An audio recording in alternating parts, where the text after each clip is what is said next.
Salam sejahtera, selamat beraktivitas kembali. Biarlah hari ini jauh lebih baik dari hari kemarin. Pemeliharaan Tuhan selalu ada di hidup kita. Kita akan baca dan renungkan firman Tuhan dari Hakim-Hakim 14 ayat 1 sampai dengan ke-20. Perkawinan Simson dan teka-tekinya. Simon pergi ke Timna, dan di situ ia melihat seorang gadis. Ia pulang dan memberitahukan kepada ayahnya dan ibunya, "Di Timna aku melihat seorang gadis Filistin. Tolong ambillah dia menjadi istriku." Tetapi ayahnya dan ibunya berkata kepadanya, "Tidak adakah di antara anak-anak perempuan sanak saudaramu atau di antara seluruh bangsa kita seorang perempuan sehingga engkau pergi mengambil istri dari orang Filistin?" Orang-orang yang tidak bersunat itu, tetapi jawab Simson kepada ayahnya, "Ambillah dia bagiku, sebab dia kusukai." Tetapi ayahnya dan ibunya tidak tahu bahwa hal itu daripada Tuhan asalnya, sebab memang Simson harus mencari gara-gara terhadap orang Filistin, karena pada waktu itu orang Filistin menguasai orang Israel. Lalu pergilah Simson beserta ayahnya dan ibunya ke Timna. Ketika mereka sampai ke kebun-kebun anggur di Timna, maka seekor singa muda mendatangi Simson dengan mengaum. Pada waktu itu berkuasalah roh Tuhan atas dia, sehingga singa itu dicabiknya seperti orang mencabik anak kambing, tanpa apa-apa di tangannya. Tetapi tidak diceritakannya kepada ayahnya atau ibunya apa yang dilakukannya itu. Maka pergilah ia ke sana lalu bercakap-cakap dengan perempuan itu, sebab Simson suka kepadanya. Setelah beberapa waktu kembalilah ia ke sana untuk kawin dengan perempuan itu. Dan ketika ia menyimpang dari jalan untuk melihat bangkai singa itu, tampaklah ada kawanan lebah pada kerangka singa itu, dan juga madu. Dikeruknya madu itu ke dalam tangannya, dan sambil memakannya ia berjalan terus. Kemudian pergilah ia kepada ayahnya dan ibunya, dan memberikannya juga kepada mereka. Lalu mereka memakannya, tetapi tidak diceritakannya kepada mereka, hanya bahwa madu itu dikeruknya dari kerangka singa. Setelah ayahnya pergi kepada perempuan itu, Simson mengadakan perjamuan di sana, sebab demikianlah biasanya dilakukan orang muda. Ketika mereka melihat dia, dipilihlah 30 orang kawan untuk menemani dia. Kata Simson kepada mereka, "Aku mau mengatakan suatu teka-teki kepada kamu. Jika kamu dapat memberi jawabnya yang tepat kepadaku dalam 7 hari selama perjamuan ini berlangsung, dan menebaknya, maka aku akan memberikan kepadamu 30 pakaian lenan dan 30 pakaian kebesaran. Tetapi jika kamu tidak dapat memberi jawabnya kepadaku, maka kamulah yang harus memberikan 30 pakaian dan dalam dan 30 pakaian kebesaran kepadaku." Kata mereka kepadanya, "Katakanlah teka-tekimu itu, supaya kami dengar." Lalu katanya kepada mereka, "Dari yang makan, keluar makanan. Dari yang kuat, keluar manisan." Ada 3 hari lamanya mereka tidak dapat memberi jawab teka-teki itu. Pada hari ketujuh berkatalah mereka kepada istri Simson, "Bujuklah suamimu supaya diberitahukannya kepada kami jawab teka-teki itu. Kalau tidak, kami akan membakar engkau beserta seisi rumah ayahmu. Apakah engkau mengundang kami untuk membuat kami menjadi miskin? Tidak, bukan." Lalu menangislah istri Simson itu sambil memeluk Simson. Katanya, "Engkau benci saja kepadaku dan tidak cinta kepadaku. Suatu teka-teki kau katakan kepada orang-orang sebangsaku, tetapi jawabnya tidak kau beritahukan kepadaku." Sahutnya kepadanya, "Sedangkan kepada ayahku dan ibuku tidak kuberitahukan, masakan kepada engkau akan kuberitahukan?" Tetapi istrinya itu menangis di sampingnya selama ke7 hari. Mereka mengadakan perjamuan itu. Pada hari yang ke7 diberitahukan kepadanya, karena ia merengek-rengek kepadanya. Kemudian perempuan itu memberitahukan jawab teka-teki itu kepada orang-orang sebangsanya. Lalu pada hari yang ke7 itu, sebelum matahari terbenam, berkatalah orang-orang kota itu kepadanya, "Apakah yang lebih manis daripada madu? Apakah yang lebih kuat daripada singa?" Sahutnya kepada mereka, "Kalau kamu tidak membajak dengan lembu betinaku, pasti kamu tidak menebak teka-tekiku." Maka berpuasalah Roh Tuhan atas dia, lalu pergi dia ke Askelon dan dibunuhnya 30 orang di sana. Diambilnya pakaian mereka dan diberikan ke pakaian-pakaian kebesaran itu kepada orang-orang yang dapat memberi jawab teka-teki itu. Tetapi amarahnya masih juga menyala-nyala. Lalu pulanglah ia ke rumah ayahnya, maka diberikanlah istri Simson itu kepada kawannya berkas pengiritnya. Kita juga akan melihat di Keluaran 16 ayat 8-20, membuat kemas suci. Lalu semua ahli di antara tukang-tukang itu berbuat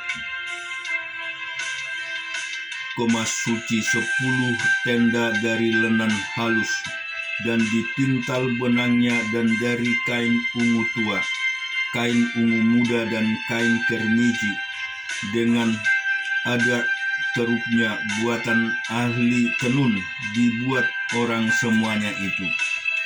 Panjang tiap-tiap tenda 28 hasta, dan lebar tiap-tiap tenda 4 hasta.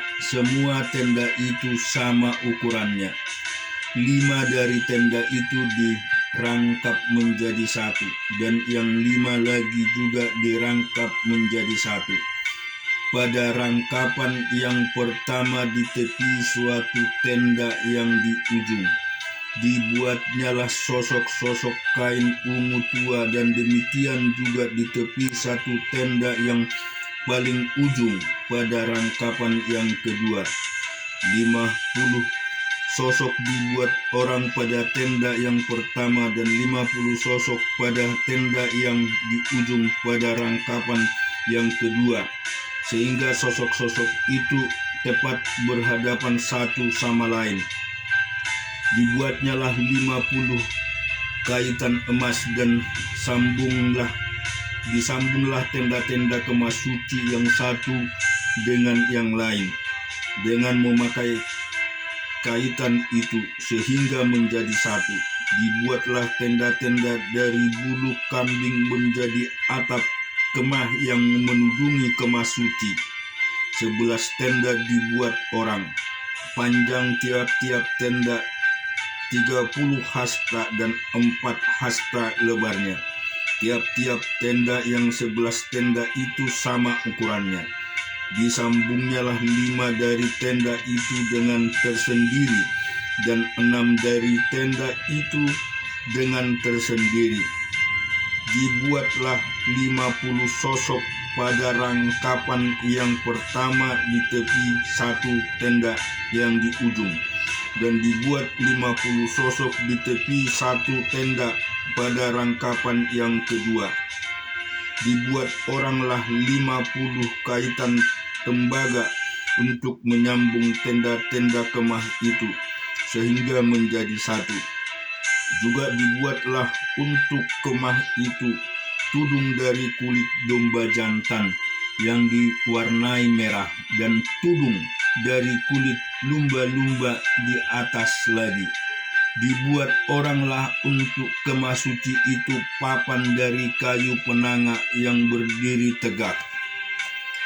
Kita juga akan membaca di dalam Ayub pasal yang ke-21. Ayat 1 sampai dengan 15.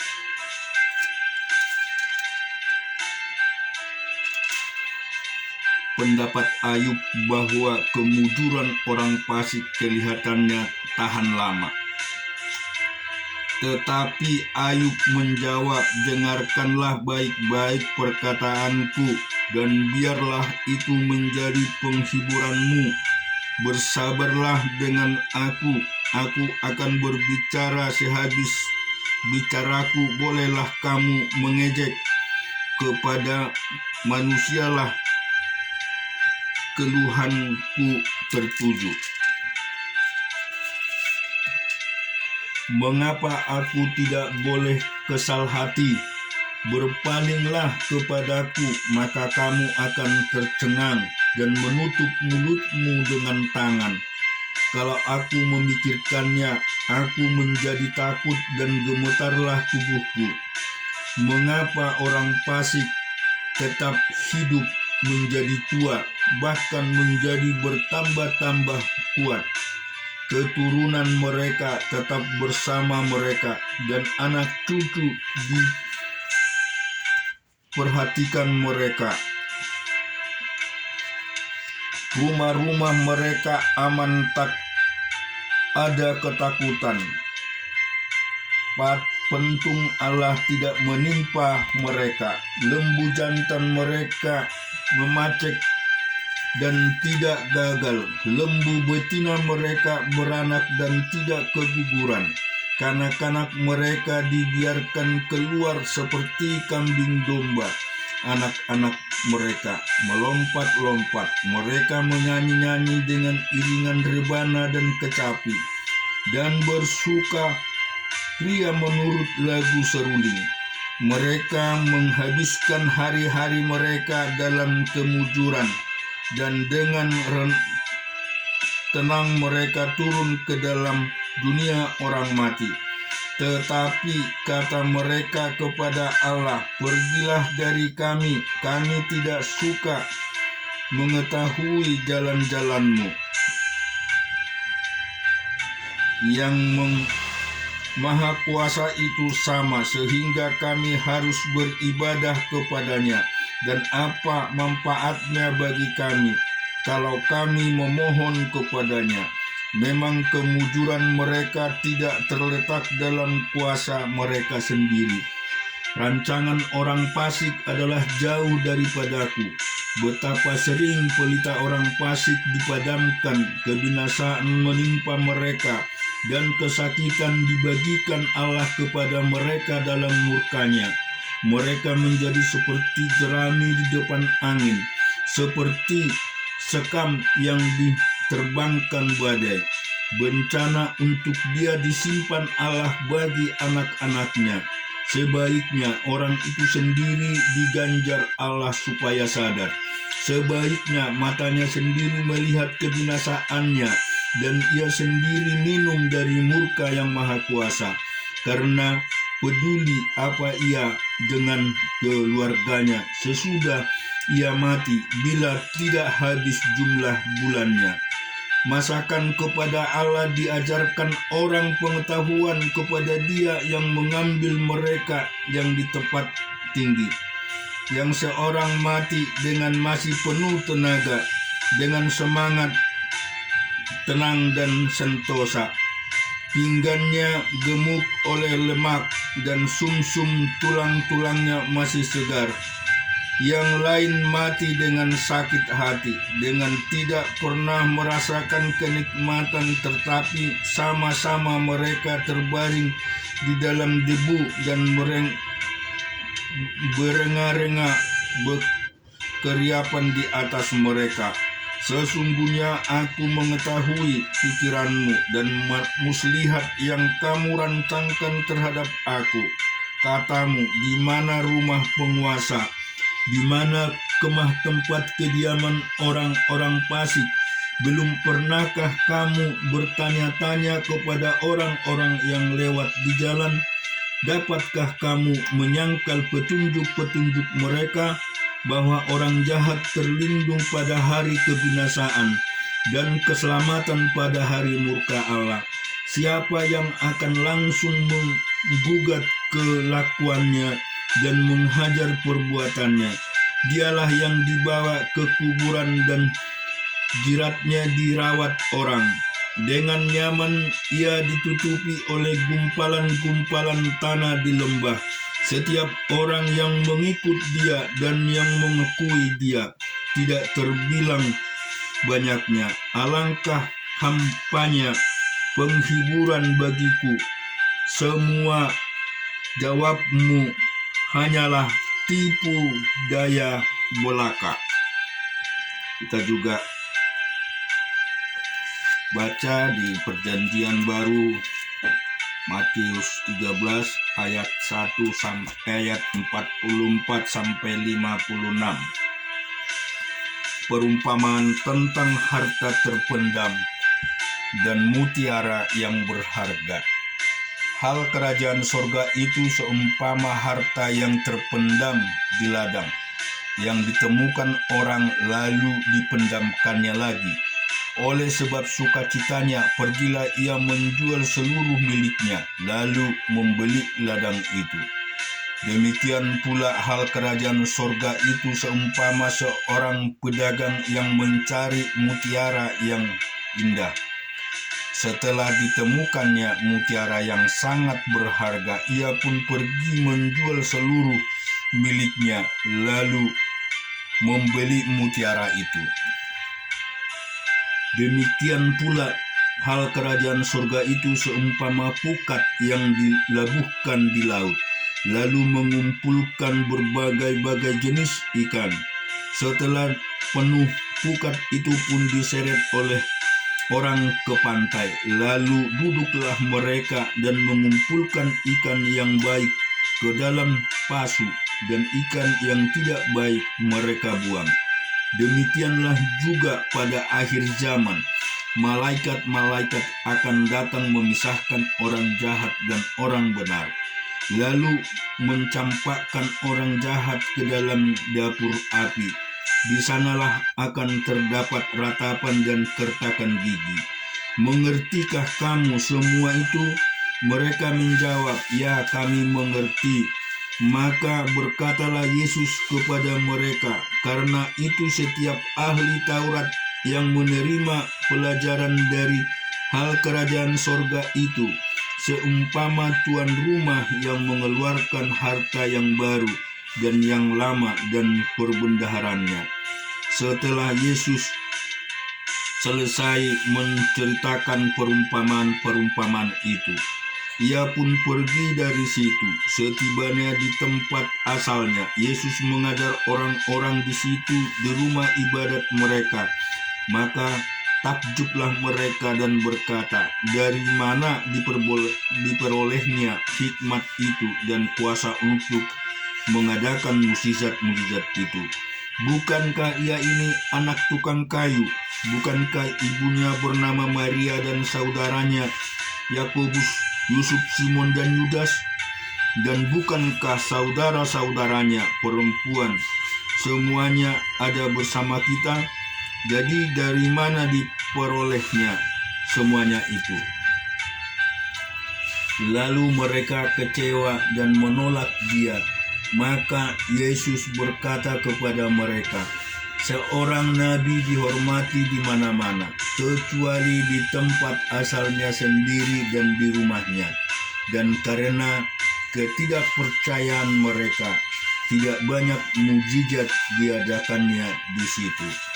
Amin. Tuhan memberkati kita semua.